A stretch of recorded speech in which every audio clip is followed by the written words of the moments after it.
أعوذ بالله من الشيطان الرجيم.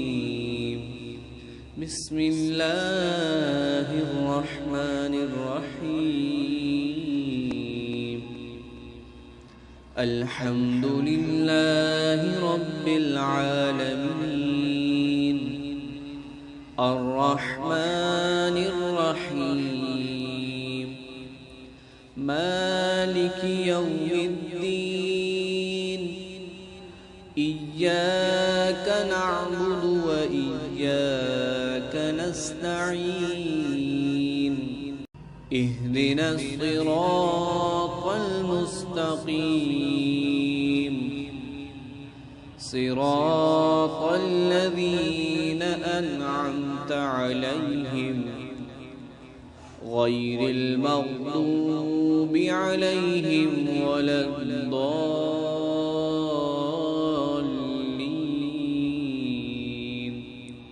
صدق الله العظيم.